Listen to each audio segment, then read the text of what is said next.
बनाइए ताकि आपको पूरी चीज़ें अच्छे से समझ में आए। ठीक है, कॉपी पेन लेकर बैठिए और सावधानी के साथ इसे देखिए। ठीक, समझ में आया? चले आ जाओ, ध्यान दें थोड़ा सा बच्चों।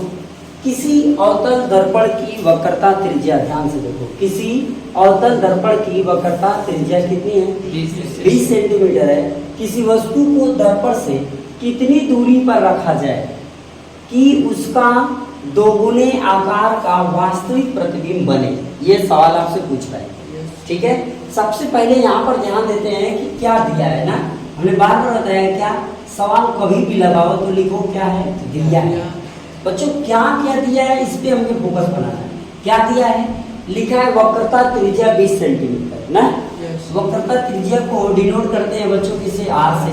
Are equal to 20 centimetre. Okay बच्चा, ठीक है, बात क्लियर हुआ? चले आगे। ओके, आओ। तो F इक्वल टू आपका फार्मूला बच्चों क्या? R by 2। इसको डिवाइड करोगे तो क्या आ जाएगा? और हमने बोला कि जब ये बोल रहा है वास्तविक प्रतिबिंब बने और दर्पण कौन सा है? अवतल, यानी कान क्यों मिरर है। जब अवतल दर्पण होता है तो फोकस दूरी किसमें होती है बच्चों? ये बात तो क्लियर हो गई होगी, राइट है। अब बोल रहा है कि कितनी दूरी पर रखा जाए कि उसका दोगुने आकार का प्रतिबिंब बने। कैसा बन जाए? दोगुना मतलब क्या? जो वस्तु है उसका दोगुना प्रतिबिंब हो, यही ना पूछा है। यानी कि बच्चों ने दे दिया आवर्धन। क्या दे दिया? आवर्धन कितना दे दिया? आवर्धन बराबर क्या होता है? फार्मूला होता है क्या? माइनस क्या? V बटे U। क्या होता है? V बटे U, राइट है। बात समझ में आ रहा है? आवर्धन का मान कितने में बोल रहा है? 2 गुना बोले। आवर्धन किसमें बोल रहा है? 2 गुना हो, तो ये 2 हो गया, बराबर कितना आ गया बाबू? माइनस V अपान U होगा। और देखो, जो आवर्धन होता है वो किसमें होता है? ऋणात्मक में होता है। आवर्धन किसमें होता है? ऋणात्मक में होता है। बात समझ में आ रहा है? आवर्धन जब भी होता है तो किसमें होता है? ऋणात्मक में होता है। तो ये बच्चों क्या हो जाएगा? V इक्वल टू -2 हो जाएगा। यहाँ पर अगर हम देखें V स्क्वायर बराबर क्या होगा? -2U हो जाएगा कि नहीं? अरे V बराबर स्क्वायर नहीं, सॉरी, यहाँ पर स्क्वायर का कोई सवाल ही नहीं बनता है। ठीक है, यानी आवर्धन बराबर -V अपान U मिला। हमें ध्यान देना, आवर्धन क्या बोल रहा है? 2 गुना, तो ये इसका क्या है? आवर्धन हो गया। कौन सा आवर्धन? रेखीय आवर्धन। ठीक है, यहाँ क्या बोल रहा है? 2 गुना। ठीक है, ध्यान देना, आवर्धन 2 हो गया बराबर -V अपान U हो गया, राइट है। समझ में आ रहा है? अब देखो V बराबर हमें मिला -2U, राइट। ठीक, अब हमें बात यहाँ क्या कह रहा है? कैसा बनना चाहिए? वास्तविक बनना चाहिए। कैसा बनना चाहिए? वास्तविक बनना चाहिए। तो वास्तविक आपको पता है कि माइनस होना चाहिए। तो पहली बात तो V का जो मान आएगा यहाँ पहले से माइनस आवर्धन है और मान वास्तविक बोलता है तो माइनस होना चाहिए। इसका मतलब ये बच्चों हो गया, समझ में आया? V की वैल्यू क्या हो गई? प्लस। देखो बोल रहा है कि वास्तविक प्रतिबिंब बने। जब कोई प्रतिबिंब वास्तविक बनेगा बच्चों को कहाँ बनेगा? दर्पण के सामने बनेगा। दर्पण के कहाँ बनेगा? सामने बनेगा। और रेखीय आवर्धन का फार्मूला होता है -V अपान U, यानी रेखीय आवर्धन जो होता है वो कितना होता है? ऋणात्मक होता है। ठीक है, तो जब ये ऋणात्मक होगा बाबू तो इसका मान माइनस में आएगा। और ये बोल रहा है वास्तविक प्रतिबिंब बने, तो ये भी माइनस हो गया। तो माइनस माइनस क्या हो गया? यानी V की वैल्यू क्या हो गई बच्चों? प्लस, राइट है। चले यार, बढ़ा जाए। अब हम लोग क्या करेंगे? फार्मूला रखेंगे। फोकस दूरी 1/f इक्वल टू क्या होता है? 1/v प्लस 1/u, राइट, या 1/u प्लस 1/v। आ गया समझ में? आप 1/v प्लस 1/u रखो या 1/u प्लस 1/v। क्लियर है? कंफ्यूज होना है कोई? किसी बात में कंफ्यूजन इसमें है नहीं? तो अब हमें कुछ नहीं करना है बच्चों, वैल्यू रखनी है। F की वैल्यू कितना? -1/-10 हो गया इक्वल टू 1/v। V की वैल्यू कितना? +2U। तो इसको भी रख सकते हो पहले U, क्योंकि U का मान U है। बोल रहा है फिर प्लस 1 बाई क्या आ जाएगा 2u। यस, ठीक है। अब इसका क्या करेंगे हम, लॉसा निकाल लेंगे, एलसीएम निकाल लेंगे।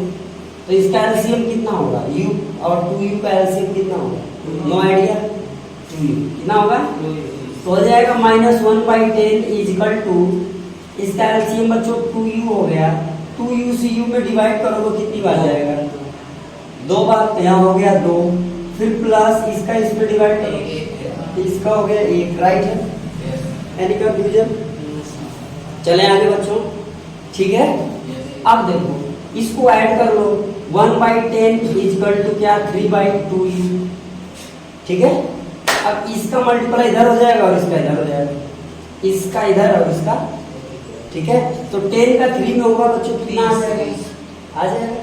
तो a यहाँ पर आ जाते हैं, इसका इधर करेंगे तो बच्चों हो जाएगा क्या -30 और बराबर का हो जाएगा 2u, सर माइनस क्योंकि माइनस है तो एक में भी जी, बिल्कुल। आप यहाँ माइनस लगाओ चाहे यहाँ माइनस लगाओ, एक जगह तो लगाना ही है, राइट है, समझ में आया, ठीक है बच्चों। क्योंकि ये जो माइनस है ये दोनों के लिए है, ना कि किसी एक के लिए। आ गया, चले। तो u बराबर बच्चों क्या होगा, -13 बाई क्या 30/2 होगा ना, सॉरी 30/2, राइट है। इसको डिवाइड कर दो, कितना है, u बराबर -15 यानी कि 15 सेंटीमीटर। क्या ये बात समझ में आई? आपसे पूछा क्या है, कितनी दूरी पर रखा जाए, तो वस्तु को कितनी दूरी पर रखा जाए, 15 सेंटीमीटर। यानी वस्तु को हम 15 सेंटीमीटर दूरी पर रखेंगे तो हमारा प्रतिबिंब उसका क्या बन जाएगा, 2 गुना बन जाएगा। यानी वस्तु 15 सेंटीमीटर पे है तो आपको मालूम है v बराबर क्या होता है 2u, ठीक है। अर्थात प्रतिबिंब की दूरी ज्ञात करना हो तो क्या होगा 2u। ये किसकी दूरी हो गई, वस्तु की दूरी हो गई ना, ठीक है बच्चों। अगर हमें प्रतिबिंब की दूरी ज्ञात करना हो तो क्या हो जाएगा, v बराबर क्या 2 × -15, ठीक। तो v इक्वल टू बच्चों क्या हो जाएगा -30। तो v की वैल्यू क्या आ गई 30, u की वैल्यू क्या आ गई 15, ठीक। अब देखो ये इसका 2 गुना है या नहीं है, तो आवर्धन हमारा क्या आ गया, 2 आ गया, आवर्धन हमारा 2 आ गया, कोई दिक्कत है, क्योंकि बोला है 2 गुना आवर्धन 2 हो गया। क्योंकि बच्चों आपको मालूम है रेखी लाइनर मैग्निफिकेशन इक्वल टू क्या, रेखीय आवर्धन, रेखीय आवर्धन बराबर क्या होता है बच्चों, m बराबर, ध्यान देना, m बराबर क्या होता है I/O इक्वल टू V/U, ये होता है फार्मूला। ये कल भी आपको बताया गया था, मतलब इसके अगली वीडियो में भी आपको बताया गया है ना। तो ये चीज हो गई आवर्धन के लिए। तो अब हमें मालूम है कि इसके बराबर ये भी लिख सकते हैं और इसके बराबर ये भी लिख सकते हैं, है ना। तो बच्चों हम लिख सकते हैं क्या, m बराबर V/U, हाँ। और जो आवर्धन होता है वो ऋणात्मक होता है, क्या होता है, ऋणात्मक होता है, इसलिए यहाँ पर माइनस हो जाएगा। अब यही फार्मूला आपको यहाँ पर बताया है, ठीक है, क्लियर हुआ। इस तरीके से आपका ये सवाल पूरी तरह से लग गया बच्चों। अगर आपको समझ में आया हो तो बहुत अच्छी बात है, नहीं समझ में आया हो तो एक बार फिर से वीडियो को पूरा देख लीजिएगा और अपने दोस्तों में वीडियो को शेयर करिए और खुद लाइक एंड सब्सक्राइब करिए, ठीक है बच्चों।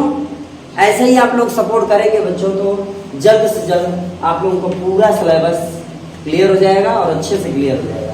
चलो एक बार सरसरी निगाह से इसको देख लेते हैं, ठीक। क्या है, किसी अवतल दर्पण की वक्रता त्रिज्या, वक्रता त्रिज्या बच्चों बोले तो r 20 सेंटीमीटर। किसी वस्तु को दर्पण से कितनी दूरी पर रखा जाए, यानी कि u नहीं पता, यानी कि u का मान बच्चों हमको क्या है नहीं पता है, u बराबर नहीं हो गया कि उसका 2 गुना आकार, 2 गुना आकार 2 गुना बोल दिया, मैंने आवर्धन बोल दिया। आवर्धन बराबर -v/u होता है। आवर्धन कितना बोल रहा है, 2 गुना तो 2 हो गया, बराबर -v/u। इसका हम क्या करेंगे, इधर गुणा कर देते हैं, तो यहाँ माइनस होना चाहिए 2, क्या होना चाहिए -2, लेकिन वास्तविक प्रतिबिंब बोल रहा है बच्चों, इसलिए क्या हो जाएगा, v भी माइनस में होता है और ये पहले ही से माइनस है तो क्या हो जाएगा प्लस, यानी v = 2e, राइट। अब इसको हम फार्मूले में पुट अप कर देंगे, यही फार्मूला हमारा है, इसको पुट अप करेंगे। एफ की वैल्यू कितना है, यहाँ से 10 रख लिया, ठीक है। u की वैल्यू u है, v की वैल्यू हमने कहा लिया 2u ले लिया बच्चों, ठीक है। अब इसका एलसीएम लेंगे 2u हो जाएगा, तो इसके बाद लगाएंगे, इसका इसमें डिवाइड करेंगे 2, इसका इससे डिवाइड करेंगे 1, इसको ऐड कर लेंगे 3, ठीक है। तो 1/10 ये भी किसमें ऋणात्मक मान है, इक्वल टू 3/2, इसका इधर गुणा और इसका इधर गुणा कर लेंगे। तो बच्चों -30 इक्वल टू क्या आ जाएगा, 2u आ जाएगा। तो u बराबर क्या हो जाएगा, -30/2 बच्चों। माइनस रखते हैं क्या बच्चों, एक ही माइनस। ये बाबू यहाँ एक ही माइनस है ना, तो फिर अगर यहाँ भी माइनस होता तो माइनस माइनस खत्म हो जाता, ठीक है। समझ में आ गया। अब ये u की मान आ गया, v का मान हमें यहाँ पर मालूम है, यहाँ दिया हुआ है क्या है, v क्या है 2u के बराबर है। तो u का मान 15 सेंटीमीटर हो गया, तो v बराबर 2 ठीक है। तो इसकी वैल्यू आ गई हमारी आंसर हो गया। क्या ये बात समझ में आई, ये प्रतिबिंब की दूरी हो गई, ठीक है बच्चों। इसको नोट कर लो और ऐसे ही सवाल आप लोग